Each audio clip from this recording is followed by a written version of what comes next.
Hey there folks, Pepper Marine 81 here. Today's video is going to be going over some of the different locking mechanisms that you'll typically see on folding blades today. The three in front of you have a lot of the probably most standard locking mechanisms that you're going to see on most knives. There are a couple that I don't actually have to put in front of you that some manufacturers use almost exclusively on a lot of their products. Now I'll go ahead and show you what these three mechanisms are.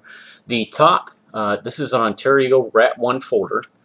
This is probably the most predominantly used locking mechanism right now for most manufacturers. This is called a liner lock.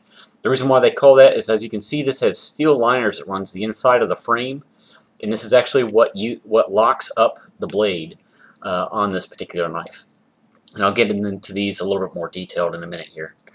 The second, this is a Sogzilla. And as you can tell, this uses a lockback design. This is kind of an older design. A lot of manufacturers don't really use this anymore, but it still is effective, and as you can see, it still is used today. Or some people call it a spine lock, whatever you prefer. And then on the bottom here, as you can kind of tell already from the picture, this is called a frame lock. This is very similar in the way that it locks up as compared to a liner lock. But it actually uses, this is all one-piece construction. This is part of the frame that actually locks up on the blade. I'll get to that more in a second here. This is a Kershaw Cryo 1. Alright, these, as I said, these are some of the main locking mechanisms that you're going to see today on most blades. There are, as I said, some other manufacturers that use different ones. Like Cold Seal has what they call a triad lock, which I don't have that, obviously. And the Benchmade uses the axis lock on a lot of their blades also, which I don't have in front of you. Now these, sort of trademarked different locking mechanisms work similar to some of these other locking mechanisms that you see in front of you. They are obviously a little bit different and they're proprietary, so you can't get these different, triad or axis locks on different blades. Because they do things a little bit different that's proprietary to their brand, and it's only specialized on some of their product lines. Now, as far as what I feel is the best locking mechanism out of the three that you see in front of you, there's benefits and disadvantages to each one. It just kind of personal preference, really, what you're used to, what works best for you. So you can't really say that one of these overall is just hands down better than any of them. The only caveat to that I will say is the frame lock, in my opinion, out of the three that you see in front of you, whether it be just a straight lock back or spine lock or a liner lock, this, in my opinion, has the greatest amount of strength. Now, the reasons why I say that is because I'll kind of start off with the frame lock and then sort of jump into why I feel that this is stronger.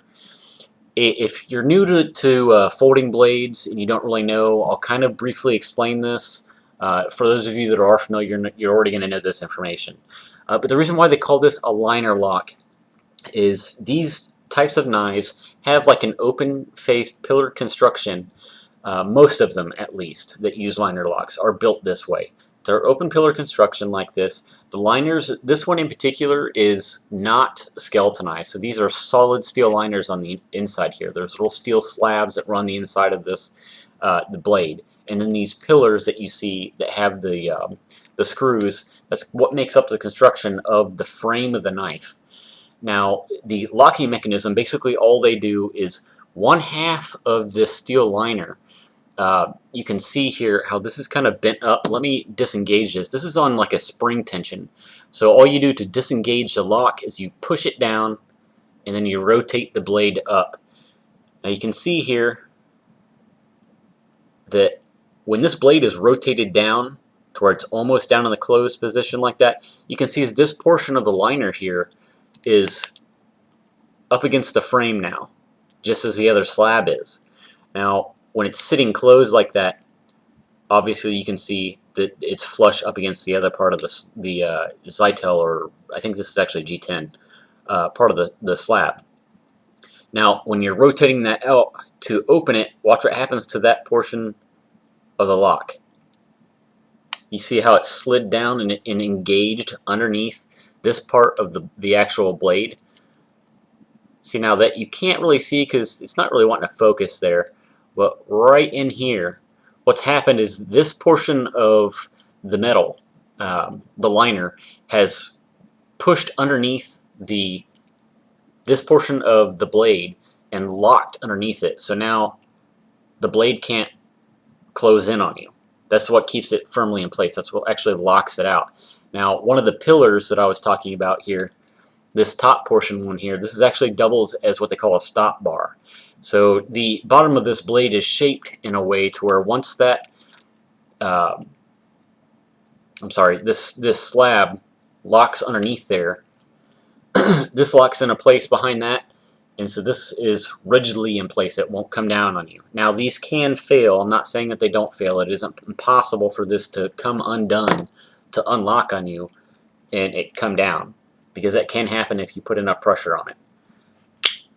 Now this is typically what you're going to see in most of blades these days. The liner lock is very, very popular. Now, in my opinion, the reason why they do this is because a lot of people like it. For one, you can use one-handed manipulation, so you can unlock it with your thumb and close it. You don't have to use both hands, which typically, before this came out, what you would normally see is this. This is a lock-back design. This is a very old design. Now, this still does function in a lot of the same ways. This is the locking bar back here. And it kind of functions in the same way that this piece right here,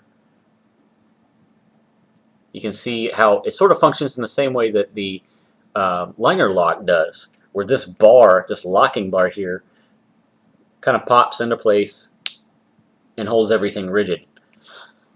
Well, the only disadvantage of this lock-back design or spine lock is, yes, you can actuate that one-handed and kind of get it to drop and then rotate it and close it with one-handed.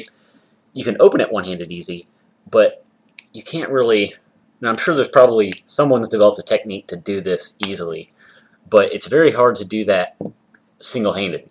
So when they went to liner lock, and it's as simple as doing that, that's so much more convenient, in my opinion. So that's the way, one of the ways that liner lock has a lockback design it's just a lot more easily manipulated one-handed. Now, jumping back into, now that I've kind of explained this, going into why the frame lock is a little bit better, in my opinion, is it uses the same principle behind that, where this is sort of the liner. Where you saw the liner lock in behind the blade here? This is the same principle, where, get you, there, jeez. It does the same thing. So you can see that this bar here is moved out to the, same dimension sort of as this side, where it's pushed out like that. Now, as you open this, you see how it locks in behind the blade like that, just like the liner lock did. Well, instead of having just that real thin piece here, let me open this here. Instead of just having that real thin piece of a liner as far as the locking mechanism goes, now you have, and this is actually an extension of the entire frame of the knife running here. So this is a lot more steel, and it's a lot more rigid, in my opinion, than something as thin as this. So when you're thumping on this, I've had a lot more experience, better experience with frame locks not failing on me or getting damaged than a liner lock. That's why I kind of prefer this. If I know that I'm going to be using a folder that is going to be thumped on quite extensively, this system seems to be a little bit more strong, in my opinion, and in my experience. The lockup is a lot stiffer. Now, the only difference, most manufacturers do this, is this is called a stop pin, or it's called different things. But basically, this is to prevent over travel from the locking mechanism from coming out too far. So if something were to happen, like when it's closed like that, you can tell that this portion is pushed up as far as to meet the rest of the frame. And this is basically just to prevent that bar from coming up any further than that, getting bent out of shape or anything. This knife in particular is a pretty decent knife. The only thing I don't really like about it is that it's a little small for my taste. I do prefer Now, as you can see, you can manipulate this just as easily as the frame lock one-handed, um, but I do prefer larger knives. So there's 3 of the main ones that you're going to typically see these days. I wish I did have one of those triad locks and the Benchmade axis lock to kind of show you. I don't really have any kind of experience with either one of those, honestly, so I can't really say either way which one's better, as far as strength, how they compare to what you see in front of you, um, and how they would fare.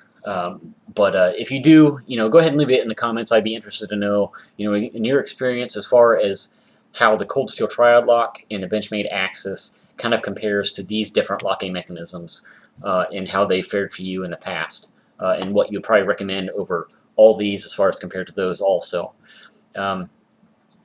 There you go. I'm sure I probably left a couple things out maybe that you're wanting to know. That kind of happens. So if you have any kind of questions, leave it in the comments. And as always, thanks for watching, guys. Purple Marine 81 out.